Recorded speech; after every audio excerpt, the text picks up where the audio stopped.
Diya gitabuhi, gitampigan, gitaguan, ipabalandungan, sulod sa iyang kasing-kasing.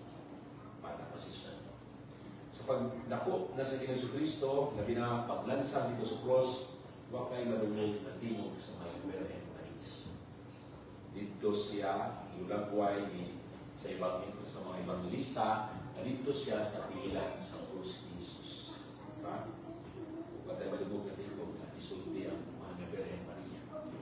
Umingon na nga, she did all those things also in her. Sa rin kayo sa kinabuhi, hindi ko maigsuon ato bang napaminaw, napamati ang mga kahilom sa ato mga inahan. Matandog batas ng mga sakripisyo na ilang biyagihan sa kinabuhi. Ang mga laki, hindi na ito masinabihan, kumanta umagdos. Pero sila, na mga inahan, magdos din na naman.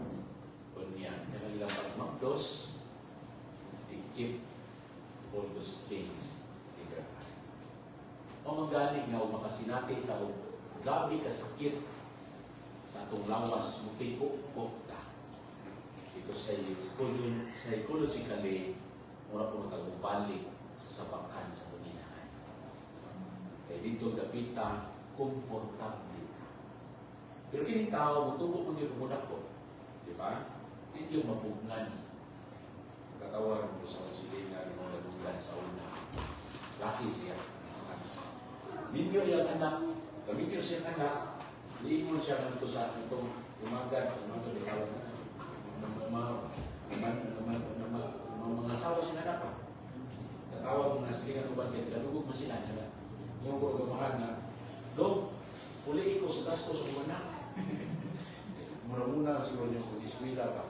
Pero okay, hindi ko sa mga, pero ang inahan, hindi ba dyan? Muna nga, makita na ito ang lami ng sakripisyo, diya sa daghang mga kahilom, makasinatian sa kinabuhi, yun sa kapagpatubo o pagpadako. Karoon, di at karoon sa kahilom usap na pagpapalandong sa kinabuhi sa kainahan. Nga di na nagayon, di pahulay sa dayo. Di na nagayon, minilong usap, silently, meaning kamatuuran na itungod sa kapasan. Hindi ko bang maigsoon, karong panahon na isaulog na ito ang Pasko sa pagkabanaw. Sa daghang kasinatian sa kinabuhi sa Ginoo, sa iyang pagkabanaw, ilabi na Disimbar itong milapay ng Domingo, niingon ang Ginoo at siya mga na, ang kalinaw man na ang kalinaw. Masinatian na ito ang law ng kalinaw sa itong kinabuhi, di ako sa kahilom. Tingali mo na yung mga pagkapanahon o mga pagkatapos ng kinabuhi na hindi ka komportable sa ako mga kasinatian. Doon ay may gayon no, sahay, pasulti, talgili, maayong mga pulong ngadto sa atong mga dinikanan, labi naman ito sa atong inahan. Pero niining pag-ampua o dinigayo sa kinabuhi, dalo na ito sa kahilom ang tanan, o dalo na ito sa kinasingkasing na pag-ampo. Kumusalit itatanan, diya sa pagtugyan sa Ginoo, ani atong kasinatian. O ginabi ng pagtugyan sa Ginoo, sa pamahal niya Igso, ang niya si Adife. Nasaway duha-duha, diatiman sa hilom ng mga pamaagi o ginunsa niya pagpatubo ang iyang pamilya, labi na nato sa iyang mga anak. Hindi ko pa maigsoon lisod suplian ang mga sakripisyo sa usa ka inahan. Dili lalim maglantaw sa anak na hinay-hinay, tubo, mugawas ilang sabakan, di ilang mugawas, udako, mulayo sa pamilya. Dahil kapuliaan sa mga gawan, pati ang anak, ningon siya sa inahan, dili na nga sa mama, sa bagay, sa tajudekan ang anak, mag-inusara na judekan sa kinabuhi. Labi na sa itong panahon karoon ng globalized na kaayo na itong paglalambako. Karhan sa mga inahan ng sakay, magiging na yung tao sila iugmad ng mga pilihan. Sa mga anak, udako, hindi lang udako, mula yun. Kaya mapadayon sa kinabuhi. Pero, bilang ang mga inahan na, pero uban ng mga nyo na, hindi lang lutas sa pagpilihanan. Pero uban na mingon na sige na tayo. Sa kaminaw, sa ilang mga anak, ilang nang ibig-bitso sa ilang kasing-kasing sa silent na mga pamaan. Inidubang pagsuon gato ng pamalandungan mo na yung mga grabe po niya mga paminaw at pagkation, kaya binamakasinati tao, tama tayo sa usakan, inahan. Sama ang mga kasinatian karon sa atong kinabuhi. O tingali, laon na itong mag-treasure ang mga higayon na kauban na ito ang atong inahan. Busas kinsa man niya rin usap na ito karon na niya pa kuyo inyong inahan, ayaw kusiti ang maong higayon. Kung hinaot nga, laon ka nga midawat sa nagdalaya na ito mga gilikanan. Eh, basin pa yan, may parkis ito kinabuhi nga upot ang makadawat sa gilikanan. Kaya nga sila yung mga apans kinabuhi. Kung sa lang mga apans kinabuhi, inumduman ka na ito kanunay nga paman po tingali ka pasanting. Yawa man po tingali ka tuka kinabuhi. No? Siguro bukat yung mga pumutanan.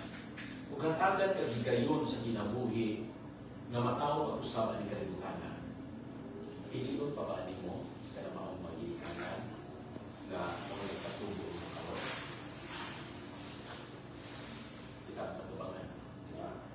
Pero hinaot ng pinibangan mo sila. Okay? Na magigitag laing kilikanan. Kung sinaot sa itong pagpili nila na sila niya ko na tumahimong kilikanan, makita ko na nato nga nahimutan ko sa karon kung isa man ang atong apan po sa itong pagkatao, doon na po na ikatabang ang ilang pagkakilikanan niya. Hindi na pinili ng palipan kung mabuti kayo na pupili na. Kaya sa iiwan na to sa itong mga pagpapalanon sinabuhi, ang atong kinabuhi grasya. Ang atong kinabuhi katingalaan. Busak gasa kayo.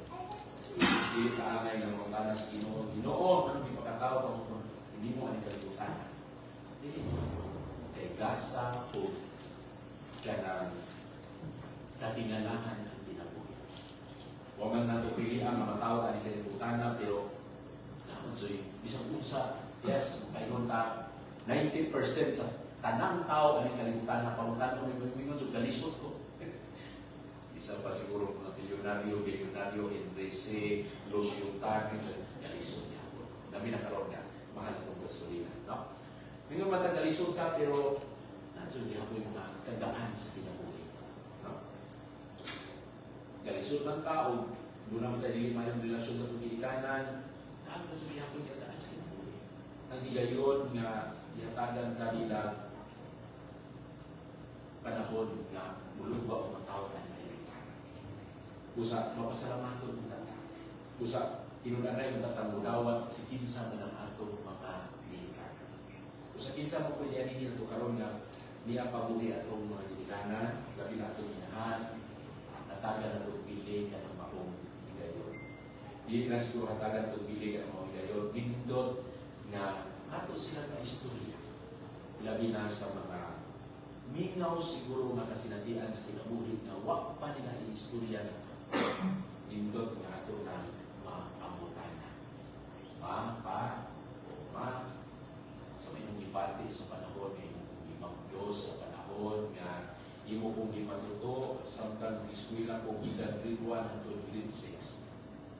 Siguro grade first year high school hangtod 4th year o taon na grade 7 naman na ron. Para mataglaw na tama kaampuan na sa kinabuhi pero karang limited years na ito daghan na ito makalimutan.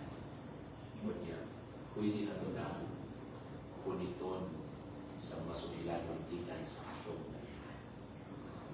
Sa pamilya siguro aparisyon, siguro kung kapagano sa ako na natiron na panamagyan si mama, panamagyan si mami, ihungkong na sa ito pinasigdasin ng mga pag-ampo. Ang atong mga siguro amay pa itong pamutahan pero naputo lamang. Umusalit ka, ano na yung kinabuhi? Wala na kamusta. Umusalit ka na sa itong pagpungon, sa itong pagkampo, pagkana na sa tinahan, dili unta na pamutana na makahatag o talibog sa kinabuhi. Kung dili pamutana na makatulog o halina. Ilabi na kalinaw, tungkol kay pangutanan na mga ayo sa relasyon sa tansa-tansa na nato. Yung mga kaso. Kung sa itong pagkakalandong sa kadalas kinabuhi, angay na tungkol ng tao. Ilabi na sa kamatuuran, may tungkol sa kamatayan. Kaya kasayon kita na walay tigulang o bata sa kamatayan. Kung saan ay lamang ang bata ng istoryahan ng mga nagkadaiya mga dagat sa pagkinabuhi. Karong bagong pala, doon ay natawag na ako, Father, pwede ba isitahon mo ako, akong amahan, mangugtisay? Matuloy ko nga, nanuman, sa may naitabo. Wala naman mo siya, Father, delikado naman iyang kinabuhi. Wala pa naman din. Pag-isod ako may dialysis, doon kay nana siya sa grabe ang pagkinaroon, kaya delikado naman iyang kinabuhi. Mo ba? Kasi lagi na niya, nakayo pag-pag-isa rin yung mamahan. Wala pa magpapalera pa ba? Ayaw sa dali-dali akay, masing pahimuran. Mas dindot na inyong istoryahan, o mas dindot ninyo kung istoryahan, mahitungkol sa kinabuhi. Kung mo tayo hagit niya ako. Kung niya, kaligtas sa istorya pa rin. Dalibog pa rin akong mamahan kay, kung kalit mo siya ingon na, hatod sa itong laing bariyo. Hatod mo sa laing bariyo. Nga naman sa may inyong pamalan ng anak, sila ka, ang magugubay na lunggan yung nakabitabi pa rin na hindi ang mamahan doon ay itatuan na lain anak ko sa yung bariyo. Kanya, naatubang na nandito ng mga bata, yung anak. Natubang mo pa rin, hindi ba kumuharo? Siguro dugay naman ang mapanahon yung kuma, natubangan ninyo. Kaya ninyo kung sa mga tinuod, tinuod kasi, the truth will set us free. Yung gadwalong ako, naman tayo modernong kuhan karon sa teknolohiya, sa medisina na mahibawan mo, tinuod ba niya dyan, anak na? Tinuod tayo mo. Mas dindot nga mauli nga nakapasiya. Doon na kayo bao, tinuod mo galing. Wapon na tingali usapon nga nakahasol niya. Muna mo sa gusto mong pahatong itong baliw. Ibasig na siya gusto ayukod nga klase nga relasyon. Igumok may soon, maninindot ko na itong pagpamalandong sa kinabuhi. Diya sa pagkatubang na ito, sa tunggalan sa kinabuhi na dinamay tungkol sa kamatay. Na kung taling doon na may angay na itong ayukod na relasyon, kung doon na may nagubak na relasyon na angay pa na maayo ba, kung angay pa na itong ayukod, mas nindot nga ayukod na ito sa sayo na panahon. Aron dili kung ang dagan na itong mga pagkana, ani kinabuhi. Last, what if, Father, ang kamatuuran, pasakit na ito? What if, Father, ang kamatuuran, muguba na hinoon sa relasyon?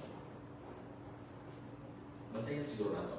Kay doon na pupoy ng counsel na usang tao na isa. Father, tabangi ko. Musulti ako sa kong kapikas sa akong nabuhat kanya ito na nakabudhig ko niya. Sige na nga. Ito mo ang hitabo, doon na ba'y bunga? Wala na ba dahil? Ayaw na lang iso. Baluna na lang sa kamatay. Kaya, sulti ka, kaibaw, hindi mo niroong sambok sa kinabuhi sa iyong kapikas. Baluna sa kamatay. Kasi katapusan pa walang gulubay. Muna mag-alay na mag-ampo sa sayo. Kaya ito may sukon yung mga patay. Kung kahibaw kung sa mga ilong na naminako sa kinabuhi. Basin kung sa kahilong naminako sa kinabuhi, basin diniiya sa ilong. Kasahin kita na ang mga ilong na naminako sa kinabuhi, usahay na nadiha na hinabo ang dinig pa kayo. Sama sa pananglid sa mga namunga kung nalilipil sa ito mga pangwartas ng gobyerno. Tanda na, dibukat sa hilong. Huwag ito'y musigit na ng kadalanan na ako, ikuha mo itong flood control, yung budget ng mga milyon na ako nakuha. Huwag. Tanan, ilong. Kung sa doon na yung mga ilong ko ay ng mga imahan na dinidiya sa ilong. Kasi mga kapapako, nanto sa itong mga isulong. Kaya wala sayo kung sa ang ilong na ilatong ibaw sa Andres Prevenido, Categoría de Usan,